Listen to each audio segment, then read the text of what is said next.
Hello students, आप सभी का क्लास में स्वागत है। हम बात कर रहे हैं पाश्चात्य प्रतिनिधि राजनीतिक विचारक जॉन लॉक के बारे में। इससे पूर्व की क्लासों में हमने जॉन लॉक के मानव स्वभाव संबंधी विचारों के बारे में जाना। उनके द्वारा प्राकृतिक अवस्था की जो व्याख्या की गई थी उस संदर्भ में हमने बात करी। उनके द्वारा प्रतिपादित सामाजिक समझौते सिद्धांत के बारे में हमने जाना। इसके साथ साथ सामाजिक समझौते सिद्धांत की विभिन्न विशेषताओं के बारे में हमने जाना। आज हम बात करेंगे जॉन लॉक के राज्य के विभिन्न विशेषताएं। लॉक के द्वारा प्रतिपादित राज्य की विभिन्न विशेषताओं में सबसे पहली विशेषता ये है कि उन्होंने माना कि राज्य मानव कल्याण का एक साधन मात्र है। अर्थात लोग ये मानते थे कि राज्य की उत्पत्ति जो है वो मनुष्य समाज के द्वारा या मानव समाज के द्वारा ही राज्य नामक संस्था की उत्पत्ति की गई है और मानव समाज ने अपने हित के लिए, अपने जीवन की रक्षा के लिए राज्य नामक संस्था का निर्माण किया है। तो इस आधार पर लॉक ने माना कि राज्य जो है वो व्यक्तियों के उद्देश्यों की पूर्ति के लिए, व्यक्तियों के लक्ष्यों की पूर्ति के लिए, या ये कहा जा सकता है कि व्यक्तियों के जीवन की रक्षा का जो उद्देश्य है उस उद्देश्य की पूर्ति के लिए राज्य नामक संस्था का निर्माण हुआ है। तो इस संदर्भ में लोक ने माना कि राज्य जो है या सरकार जो है वो साधन मात्र है और समाज जो है, मानव समाज जो है वो साध्य है। अर्थात मनुष्य एक साध्य है। व्यक्ति का जीवन, व्यक्ति के जीवन का विकास, व्यक्ति के जीवन के विभिन्न गुणों का विकास, व्यक्तित्व का विकास, ये सभी जो है वो राज्य के या सरकार के जो है विभिन्न लक्ष्य है और सरकार के द्वारा इन लक्ष्यों की पूर्ति के लिए निरंतर प्रयास किए जाने चाहिए। तो इस संदर्भ में लॉक ने माना कि राज्य जो है वो मानव कल्याण का एक साधन मात्र है। अर्थात राज्य ऐसी परिस्थितियाँ उपलब्ध कराएगा जिन परिस्थितियों में रहकर व्यक्ति या व्यक्ति समाज जो है अपने स्वयं का विकास कर सके, अपने व्यक्तित्व का विकास कर सके, अपने जीवन की रक्षा कर सके और अपने जो मूल उद्देश्य है जीवन के उनकी पूर्ति वो कर सके। इस संदर्भ में लॉक का कहना है कि शासन का उद्देश्य समुदाय का कल्याण करना है। अर्थात वही बात आ जाती है, उन्होंने अपने शब्दों में कहा कि शासन का उद्देश्य समुदाय का कल्याण करना है, समस्त समाज का कल्याण करना है और इसीलिए ही जो है शासन की उत्पत्ति हुई है, इसीलिए ही सरकार नामक संस्था की उत्पत्ति की गई है। फिर है राज्य का आधार जनसम्मति। अर्थात लोग ने माना कि राज्य की स्थापना का, राज्य के आदेशों का पालन करने का, राज्य के बने रहने का आधार जो है वो है जनसम्मति। अर्थात राज्य की स्थापना में लोक ने माना कि सामाजिक समझौता सिद्धांत के तहत, अर्थात लोग जो थे वो समझौतावादी विचारक माने जाते हैं, जैसे कि हॉब्स और रूसो माने जाते हैं, उसी प्रकार से लोग भी जो है एक समझौतावादी विचारक माने जाते हैं और उन्होंने माना कि राज्य की उत्पत्ति जो है वो एक सामाजिक समझौते के माध्यम से हुई है। तो इस प्रकार से राज्य का निर्माण जो है उसका आधार जन सहमति, अर्थात जब सभी व्यक्ति सहमत हुए तो राज्य नामक संस्था का निर्माण हुआ और राज्य के द्वारा जो आदेश दिए जाएंगे उसकी पालना की सहमति भी जन सहमति के आधार पर ही होती है। अर्थात समस्त जनता राज्य के आदेशों का पालन सिर्फ इसलिए करती है क्योंकि जनता को ये लगता है या समाज को ये लगता है कि अमुक जो आदेश है वो हमारे हित के लिए है, हमारे जो है लक्ष्यों की पूर्ति के लिए आदेश दिए जा रहे हैं, हमारे जीवन को सुचारू रूप से बनाए रखने के लिए इस प्रकार के आदेश दिए जा रहे हैं। ये मानते हुए सभी व्यक्ति राज्य के या सरकार के आदेशों का पालन करता है। तो सरकार का बना रहना या राज्य का बना रहना भी जन सहमति पर ही आधारित है। अर्थात यदि सरकारें या राज्य जो है ऐसा कार्य करते हैं जिसमें कि व्यक्ति की अनुमति नहीं हो या व्यक्ति का जिसमें हित निहित नहीं हो, तो ऐसी स्थिति में जनता जो है ऐसा योग कर सकती है, जनता क्रांति कर सकती है और राज्य नामक संस्था को जो है से शक्तियाँ वो छीन सकती है। तो इस प्रकार लोक ने माना कि राज्य का आधार जन सहमति था। राज्य का निर्माण भी जन सहमति के आधार पे हुआ। राज्य का जो वर्तमान स्वरूप है या जो राज्य जो कार्य कर रहा है, आदेश जो दे रहा है, उसका पालन जो हो रहा है वो भी, उसका आधार भी जन सहमति है और आज की परिस्थितियों में यदि राज्य बना हुआ है तो उसका आधार भी जन सहमति है। अर्थात व्यक्ति या व्यक्ति समुदाय ये जानता है कि अमुक राज्य द्वारा किए गए कार्य उसके हित में है, उसके जीवन के लक्ष्यों को पूर्ति के लिए ये आदेश आवश्यक है, इसीलिए सभी व्यक्ति राज्य के आदेशों का पालन करता है और उसके अनुसार आचरण करता है। फिर तीसरा है सीमित सत्ता वाला राज्य, अर्थात लोक ने माना कि राज्य जो है उसको शासन करने का अधिकार प्रदान किया जाता है, लेकिन शासनाधिकार भी उसे सीमित रूप से प्रदान किया जाता है। अर्थात शासन को, राज्य को या सरकारों को असीमित शक्तियाँ प्रदान नहीं की जाती, क्योंकि यदि राज्य को या सरकारों को असीमित शक्तियाँ प्रदान कर दी जाती है तो जो है वो निरंकुश रूप से शक्तियों का प्रयोग करते हुए व्यक्तियों के अधिकारों का हनन करने लगते हैं, व्यक्तियों की स्वतंत्रता का हनन करने लगते हैं। तो ऐसी स्थिति में उनकी सत्ता को जो है सीमित कर दिया गया है और सत्ता पर सीमा भी जो है व्यक्ति या व्यक्ति समाज के द्वारा सीमांकन उनका किया गया है। अर्थात सत्ता का उद्देश्य सिर्फ ये है कि वो व्यक्तियों के हित के लिए, जनता के हित के लिए कार्य करे।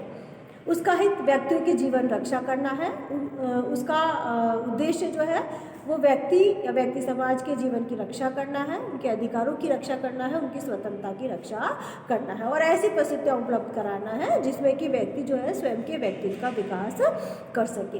तो इस प्रकार से लोक ने ये माना कि सीमित सत्ता वाला राज्य जो है वो सही होता है, या राज्य जो है उसके पास सीमित शक्तियाँ ही उपलब्ध रहती है। इस संदर्भ में लोक का कहना है कि राज्य को निश्चित उद्देश्यों की प्राप्ति हेतु न्यासधारी शक्तियाँ प्राप्त हैं। अर्थात लोक ने, जैसे मैंने आपको पहले भी बताया था कि लोक ने राज्य को जो है राज्य और समाज के बीच जो समझौता हुआ उसको संविधा नहीं कहा, बल्कि उन्होंने राज्य को संविधा के आधार पर बताया या न्यासधारी बताया, या दूसरे शब्दों में उसे ट्रस्टधारी कहा। अर्थात सरकार को समाज का ट्रस्टी कहा जाता है, कहा लोक ने, और ये कहा कि सरकार जो है वो राज्य की या समाज की सिर्फ ट्रस्टी है। अर्थात सरकारें या राज्य वही कार्य करती है जो कि उनको बताया गया है, या जो उद्देश्य या लक्ष्य उनके लिए निर्धारित किए गए हैं, उन्हीं लक्ष्य और उद्देश्यों की पूर्ति के लिए राज्य जो है वो एक ट्रस्टधारी होने के नाते, एक न्यासधारी होने के नाते उन शक्तियों का प्रयोग करता है और उन निश्चित लक्ष्यों के उद्देश्यों की पूर्ति के लिए वो कार्य करता है। अर्थात राज्य की शक्तियों पर किसका अंकुश है? समाज का अंकुश है। व्यक्ति के जो अधिकार है, प्राकृतिक अधिकार है, प्राकृतिक कानून है, या व्यक्ति के जो उद्देश्य है, स्वतंत्रता है, उसका नियंत्रण जो है वो राज्य की शक्ति पर है। और इसके साथ साथ राज्य की शक्ति पर नियंत्रण प्राकृतिक अधिकार और प्राकृतिक कानूनों का है। अर्थात राज्य द्वारा प्राकृतिक अधिकारों की रक्षा करते हुए, प्राकृतिक कानूनों का पालन करते हुए सदैव कार्य किया जाएगा। तो इस संदर्भ में लोक ने जो है राज्य और समाज के बीच जो समझौता हुआ उसे संविधा की दृष्टि से जो है उन्होंने नहीं माना, या उनके संबंधों को निर्धारित करने के लिए उन्होंने संविधा शब्द का प्रयोग नहीं किया, बल्कि ट्रस्ट शब्द का प्रयोग किया है, क्योंकि उनका ये मानना था कि यदि संविधा शब्द का प्रयोग किया जाता है या समझौता शब्द का प्रयोग किया जाता है तो राज्य और समाज जो है वो बराबर की स्थिति में आ जाते हैं, जबकि ऐसा नहीं है। समाज जो है वो राज्य से कहीं ऊपर है और राज्य जो है वो सिर्फ समाज का ट्रस्टी है, न्यासधारी है। फिर है संवैधानिक राज्य, अर्थात लोक ने विधि के शासन को अपनाया है, या ये कहा जा सकता है कि उन्होंने मनमाने शासन की अनुमति नहीं दी है, बल्कि उन्होंने शासक और शासित दोनों के लिए समान विधि की बात कही है। ये कहा है कि दोनों ही जो है वो विधि के अनुसार आचरण करेंगे और दोनों पर विधि का समान जो है अंकुश रहेगा, दोनों विधि के समक्ष समान है। तो इस प्रकार से संवैधानिक राज्य की बात लोग ने कही है, और ये कहा है कि जो भी कार्य होगा वो वैधानिक होगा, वो विधि के अनुसार होगा, और प्रत्येक व्यक्ति जो है वो विधि के अनुसार आचरण करेगा, चाहे राज्य हो चाहे समाज हो, वो विधि के जो अंतर्गत अपना व्यवहार निर्धारित करेंगे। इस संदर्भ में लोक ने स्पष्ट किया कि जहाँ कानून का अंत होता है वहाँ अत्याचार का प्रारंभ हो जाता है। अर्थात लोक ने कहा कि विधि के समक्ष सभी समान हैं, चाहे वो समाज का जो है बहुत धनी व्यक्ति हो, चाहे निर्धन व्यक्ति हो, या शासक वर्ग हो या शासित वर्ग हो, सभी जो है विधि के समक्ष समान है। कानून के समक्ष सभी समान है, कानून सबके लिए समान। और इस संदर्भ में उन्होंने कहा कि जहाँ पर कानून का अंत होता है वहाँ अत्याचार का प्रारंभ हो जाता है, अर्थात जहाँ पर विधि की अवहेलना होती है वहाँ पर जो है अत्याचार होता है। एक व्यक्ति दूसरे व्यक्तियों के अधिकारों का हनन करता है तो वहाँ पर कानून का उल्लंघन होता है, और जब कानून का उल्लंघन होता है तो क्या होता है, दूसरे व्यक्ति का शोषण होता है। जो व्यक्ति कानून का उल्लंघन करता है वो व्यक्ति दूसरे व्यक्तियों के अधिकारों का शोषण करता है, उसकी स्वतंत्रता का हनन करता है। तो इस संदर्भ में लोक ने माना कि संवैधानिक राज्य जो है वो होना चाहिए, या राज्य का कार्य जो है वो कानून के अनुसार होना चाहिए।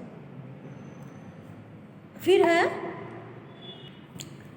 निषेधात्मक राज्य का प्रतिपादन करना, अर्थात लोक ने अपने राज्य में निषेधात्मक राज्य का प्रतिपादन किया है। उसका जो राज्य है उसका कार्य निषेधात्मक है, सकारात्मक कार्य जो है राज्य का नहीं है। इस संदर्भ में ये कहा जा सकता है कि लोक ने माना कि राज्य का कार्य जो है वो व्यक्ति के जीवन की रक्षा करना है, व्यक्ति की स्वतंत्रता की रक्षा करना है, व्यक्ति की संपत्ति का रक्षा करना है। राज्य का कार्य कहीं भी जो है वो व्यक्ति के चरित्र निर्माण का नहीं है, या व्यक्ति को नैतिक बनाने का कार्य राज्य का नहीं है। इस संदर्भ में उन्होंने अपनी पुस्तक लेटर ऑन टॉलरेशन में ये कहने का प्रयास किया कि राज्य का कार्य कहीं भी व्यक्ति का चरित्र निर्माण या नैतिक उत्थान करना नहीं है, वो उसके बस का नहीं है, और राज्य को ना ही ऐसे प्रयास किए जाने चाहिए।